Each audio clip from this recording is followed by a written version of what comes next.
السلام عليكم ورحمة الله وبركاته. أهلا وسهلا بكم في الجزء الأخير من الدرس، المنصة والحركة عليها. طبعا في هذا الدرس سنكمل ما بقي علينا في الدرس. سنتحدث عن النشاط رقم 6، موضع الكائن واتجاهه. نلاحظ في هذا النشاط 3 لبنات جديدة، وهي موضع س وموضع ص والاتجاه. طبعا هذه اللبنات بإمكاننا العثور عليها في المقطع البرمجي حركة. نذهب إلى برنامج سكراتش، هنا حركة، اللبنات الثلاثة في الأسفل.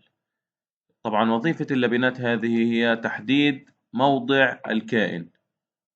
طبعا تظهر في المنصة نفسها. نشاهد. طبعا بإمكاننا وضع صح، إشارة الصح على اللبنة فتظهر هنا في هذا المكان. كما نشاهد اللبنة الأولى تظهر الموضع س، أي موضع الكائن س،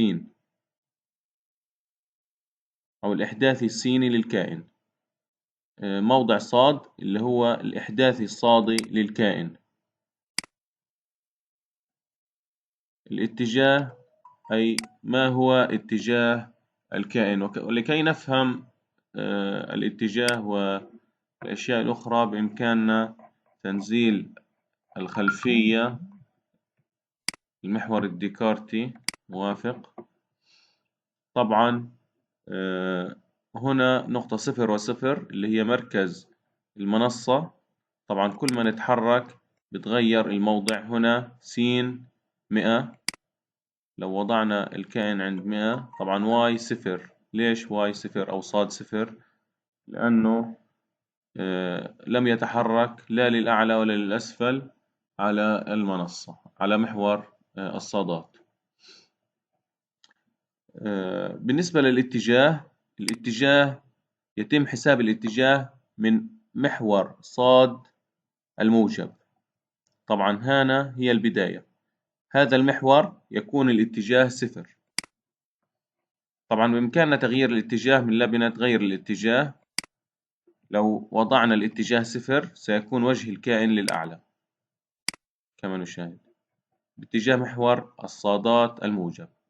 90 سيكون بزاوية 90 درجة مع الإحداثي أو المحور الصادات الموجب، سيكون باتجاه محور السينات الموجب. طبعا نحن لسنا مقيدون بالأرقام 90 و0 و180. بإمكاننا وضع أي رقم نحن نريده. ممكن مثلا 45. سنلاحظ أنه بزاوية 45 بين محور س وصاد. لو وضعنا 180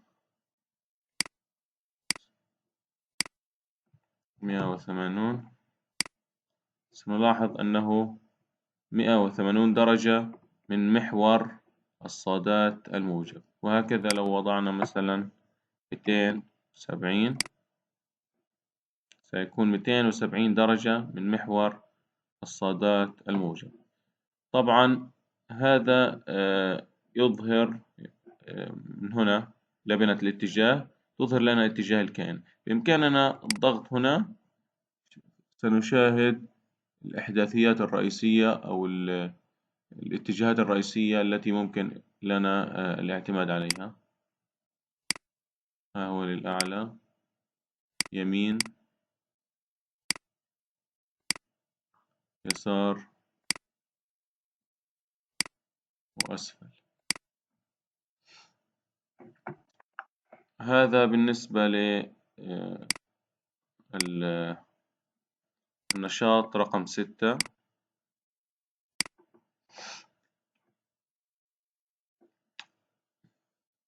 طبعا الإحداثيات هذه التي تكون موجودة هنا س وصاد موجودة كما قلنا سابقا أنها موجودة في الطرف هنا.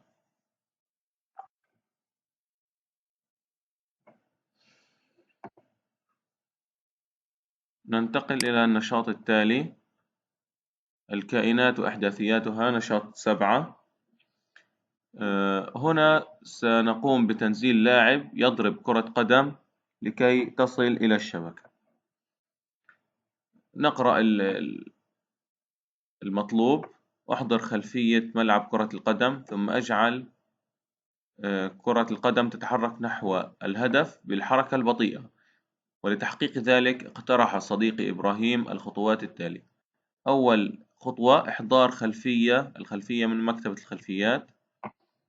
هنا ملف جديد، عدم الحفظ. من أين نحضر الخلفية؟ من هنا، مكتبة الخلفيات.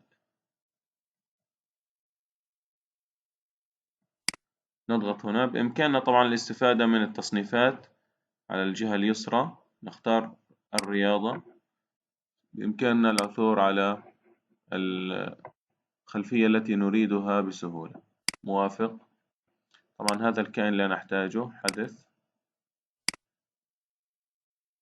الآن سنكمل. أحضر الكائن الكرة من مكتبة الكائنات. طبعا هنا مكتبة الكائنات كما تحدثنا سابقا.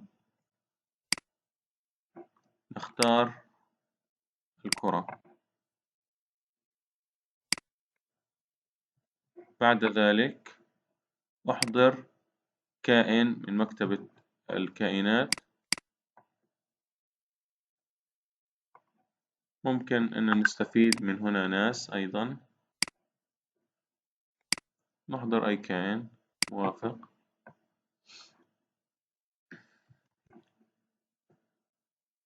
صغر حجم الكائن ليكون مناسبا مع حجم الملعب. ها هي أداة التصغير أيضا كما تحدثنا سابقا: تصغير، تكبير، وهنا قص أو حذف، وهنا مضاعفة لتكرار الكائن. نقوم بتصغير الكائن.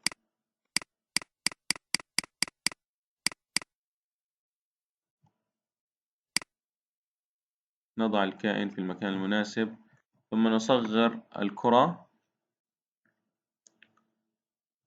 لتكون مناسبة مع حجم الملعب ومع حجم اللاعب. نضعها في المكان المناسب.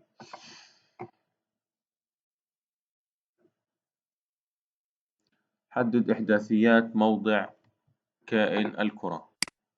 طبعا كيف نحدد إحداثيات كائن الكرة؟ بالنقر عليه، وها هي هنا إحداثيات كائن الكرة. حدد إحداثيات منتصف شبكة المرمى. كيف نحدد إحداثيات منتصف شبكة المرمى؟ بوضع المؤشر في المكان الذي نريد تحديده، وبالتالي تكون إحداثيات المؤشر أو إحداثيات الموضع هذا اللي هو منتصف المنصة موجودة هنا، وهي إحداثيات المؤشر. بإمكاننا الاستفادة من طريقة أسهل في تحديد وتعبئة موضع الكائن،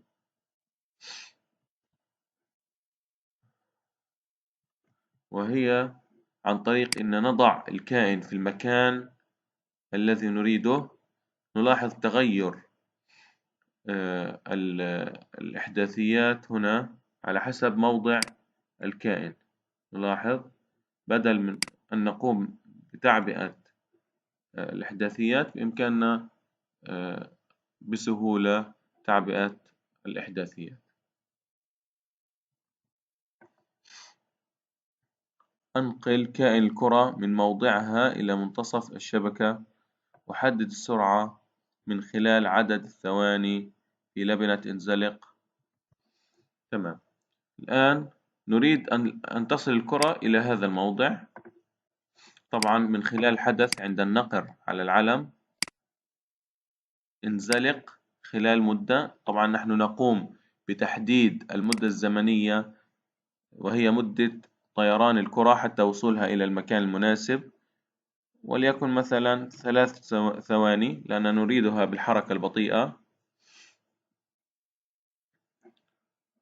نعيدها الآن إلى المكان المناسب. طبعا الآن عند النقر على العلم تتحرك الكرة لتصل إلى المكان الذي حددنا لتصل إليه الكرة. طبعا كما نلاحظ بالحركة البطيئة بإمكاننا زيادة سرعة الكرة من خلال تقليل مدة الانزلاق. نشاهد الآن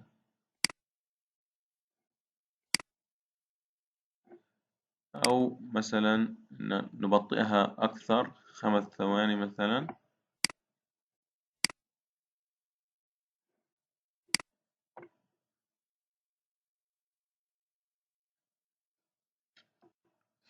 تمام. الآن نريد أن نتعلم بعض المعلومات ممكن أن تفيدنا.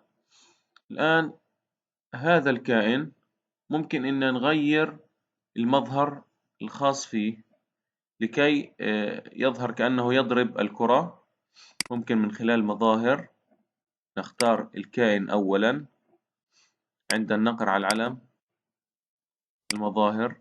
الآن من خلال قائمة مظاهر بإمكاننا مشاهدة المظاهر الخاصة بالكائن واختيار مظهر كأنه يضرب الكرة، وليكن مثلا هذا المظهر. الآن نعود إلى المقاطع البرمجية. طبعا هاي اسم المظهر. نعود إلى هنا نختار غير إلى المظهر. نختار المظهر هذا. نعود إلى المظهر السابق.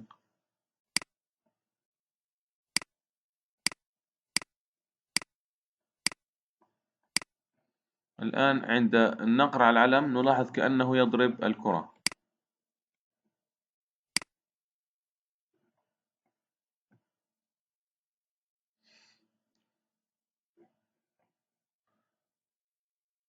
تمام. هذه معلومة على الهامش بإمكانكم الاستفادة منها. الآن نعود إلى الكتاب ونشاهد النشاط الأخير: رسم الأشكال بمعرفة إحداثيات رؤوسها. الآن نريد رسم مربع. نحن نعلم إحداثيات رؤوس المربع. نقرأ التعليمات أو المطلوب من السؤال: أركب اللبنات المجاورة ثم ألاحظ أنه يرسم مربعا إحداثيات رؤوسه هي 30 30 80 30 80 80 و30 80. طبعا هذه الإحداثيات تكون بحيث الإحداث الأول على اليمين هو الإحداثي على محور السينات، والإحداث الآخر يكون الإحداثي على محور الصادات، وهكذا في كل الإحداثيات الموجودة عندنا هنا. الآن نريد أن نركب هذه اللبنات ثم نشاهد النتيجة ونقوم ببعض التعليق على المثال. ملف جديد، عدم الحفظ. الآن عند النقر على العلم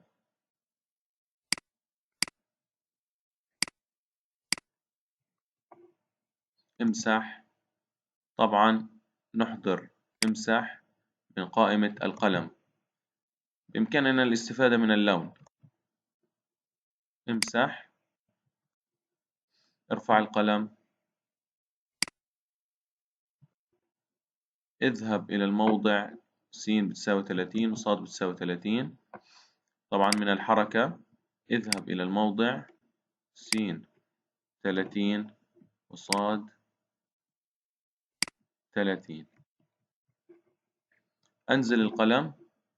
نعود إلى قائمة القلم. أنزل القلم. الآن سنشرح ماذا يعني ارفع القلم وماذا يعني أنزل القلم. الآن نحتاج 5 لبنات. اذهب إلى الموضع. من الحركة اذهب إلى الموضع 5 لبنات.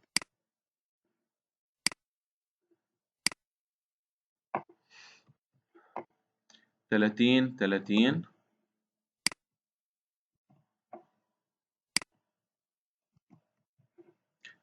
80 هذه هي رؤوس المربع الذي نريد رسمه. 80 80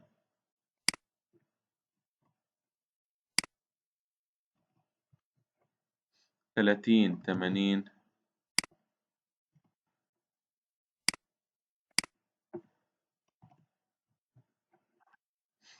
30 30.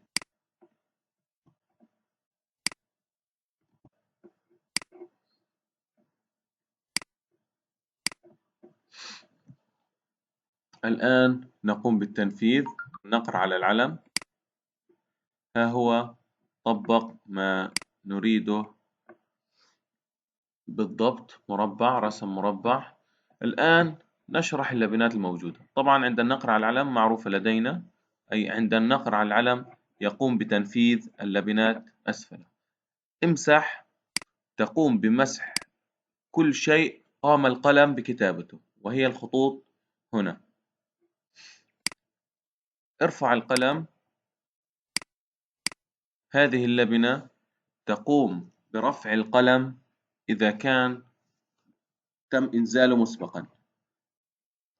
طبعا القلم حتى يكتب يجب أن ينزل ويتحرك. أنت لديك قلم، كيف يمكنك أن تكتب به؟ تقوم بإنزاله إلى الورقة وثم تحركه. بدون إنزاله لا يكتب، وبدون تحريكه لا يكتب. فبالتالي عند رفع القلم لا يكتب القلم. والآن سنعرف، بعد قليل سنعرف لماذا قمنا برفع القلم في قبل ما إن نقوم بعمل باقي اللبنات بعد قليل إن شاء الله. ثم اذهب إلى الموضع س 30 وصاد 30. طبعا هذه اللي هي النقطة هاي، خلينا نغير الخلفية عشان نشوف الإحداثيات عنا. موافق. طبعا هذه اللي هي المحور السينات والصادات.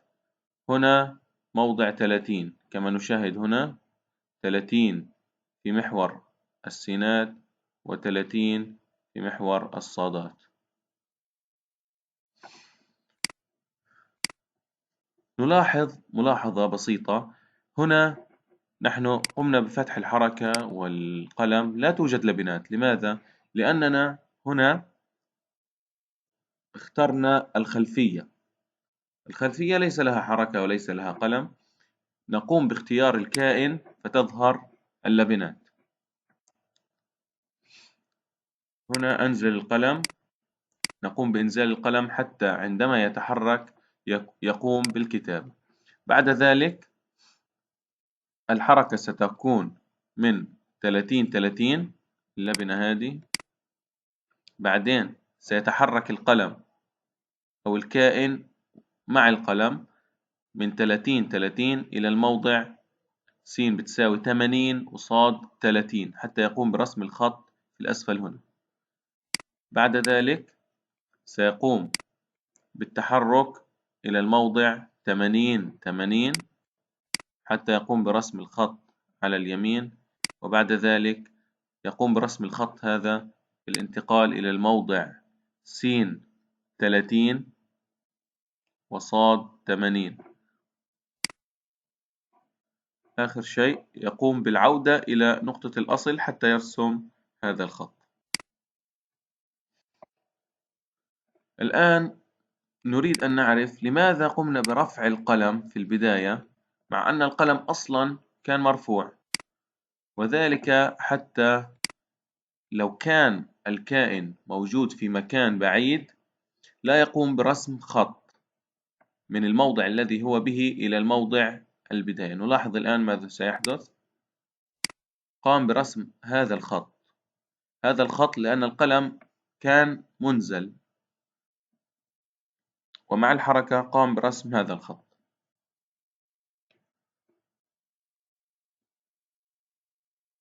هذه هي فائدة ارفع القلم. نعود إلى الكتاب.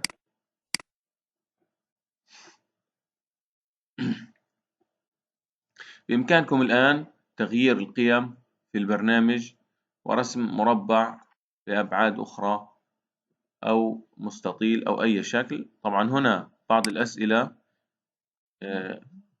بإمكانكم التطبيق عليها وحل هذين المثالين. رسم مربع بالأبعاد أو رؤوسه الأبعاد التالية. رسم مستطيل أحد إحداثيات رؤوسه 30 50 -50 30. وإحداثيات رأسه الآخر 50 30. طبعا أنت ستكمل باقي الإحداثيات. هو شكل مستطيل بإمكانك اختيار طوله وعرضه. هنا سؤال: أرسم مستطيلا طوله 120 وعرضه 100 وأحدد إحداثياته. طبعا أنت حر في نقطة البداية التي ستبدأ منها. بإمكانك اختيار نقطة البداية واختيار طول الضلع تبعه. طوله 120 وعرضه 100، فأنت بالتالي بتضيف 120 في الطول تبعه، في العرض بتضيف 100 على الإحداثيات اللي موجودة عندك. طبعا أسئلة بسيطة وسهلة، سيتم التنفيذ على نفس الآلية التي قمنا بحل المثال هذا وشرحه. وأشكركم على المشاهدة، وأتمنى منكم أن تقوموا بالتنفيذ على برنامج سكراتش. وطبعا بإمكانكم من خلال الصف الافتراضي الحديث أو السؤال. إذا لم تقوموا بحل أي سؤال، عجزتم عن حل أي سؤال، بإمكانكم السؤال من خلال الصف الافتراضي. وأشكركم على المشاهدة، وإلى اللقاء في درس آخر.